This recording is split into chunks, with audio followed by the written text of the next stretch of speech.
Today's video is for you game-loving people out there, and the game we're playing today is Champion of the Earth. It is a game that was sent to me from Ed Jowett, who created the game, and I'm going to give this a try. I posted a link in the description below so that if you're interested in more information about the game or would actually like to purchase it, you can go ahead and click on that link and off you go. Let's give this a go. Outside, of course. First things first, pick a character. Mine is Ninja Girl.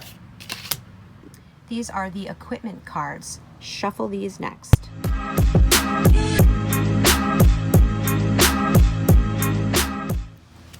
Each player gets one equipment card to start the game. The deck is then placed to the side in the store. There are 3 different kinds of monster cards: the undead, the aliens, and creature cards. Shuffle these together. Place these cards to the side of the playing area in the cave. Here's my play area. I have these equipment cards in my hand. Here's the cave, here's the store, there's my opponent, and there's his equipment cards.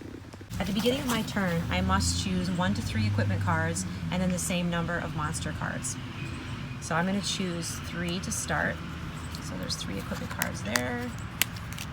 And then I have to place 3 monster cards in the oncoming horde. So the middle of the table is the oncoming horde. Now I must commit to a certain number of monsters to fight based on the equipment that I hold in my hand. I can choose as many that I would like to fight. If there are more than 5 monsters in the oncoming horde, then I have to fight them back down to 5.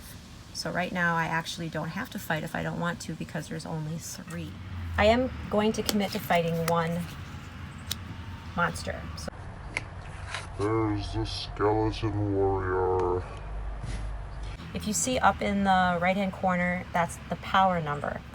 So now I look at the cards I have in my hand, and I look for equipment cards that have a similar power number, either the same number or more.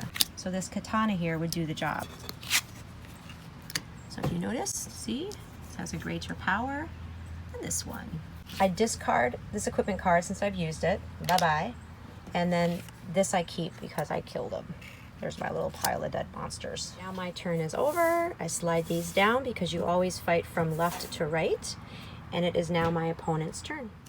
Notice that some of the cards have instructions at the bottom. So it's important to follow and read all those instructions when you're using your equipment cards. There are also sometimes instructions on the bottom of the monster cards. So make sure to read those as well. Once a card is flipped over, that's when the card is activated, and then you begin whatever it says to do. This is the Illuminati card. It says all monsters in the incoming horde except this one are shuffled back into the cave. The same number are drawn and placed face down.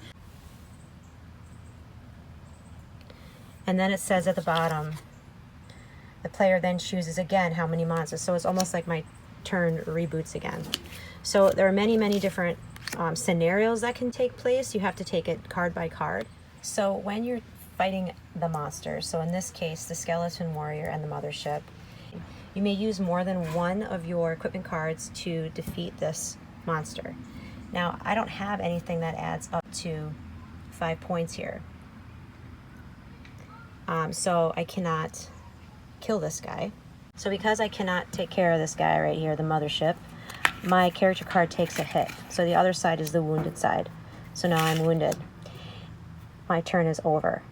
Now if in the next turn I still can't kill what I intended to kill, then I am now dead. You turn the card sideways, indicating dead. Here are some examples of special abilities the cards have. This is an interrupt card. So this card basically gives you the ability to interrupt play at any time. So while someone else is taking their card, you can slam this card down and follow the instructions at the bottom. This card, the toaster, there are a few of these cards in the deck that are weapons that stun. So that basically means you play this card down, You do not kill the monster, you just stun it. It stays flipped up for the next player's turn. This is the Monster Homing Beacon. It is an or card, so you can either use the power of one or you can make it the turn of the other player. Here's an example of a scout card. It says or scout. And the scout ability basically means that you can go to the oncoming horde and you can secretly, without anybody else looking besides you, you can look at all of the monsters that are coming, okay? But then just remember, once you use it, that card is gone. And then you're back to your other equipment cards, and then again, you need to begin from left to right. So as you can imagine, there's many different scenarios that can take place between the instructions on the equipment cards and then the instructions on the monster cards in the horde. So some of the cards don't necessarily attack a monster. They might give you an ability that you can just use right now that will change the course of the turn. So when does this game end? The game ends when both characters are dead, or the cave, the deck of cards of monsters is gone. That's the end of the game. Then what you do is you each count up how many monsters you've killed. Whoever's killed the most monsters is the champion of the earth. So there you have it. Thank you for watching another episode of me doing random stuff outside. See you next time.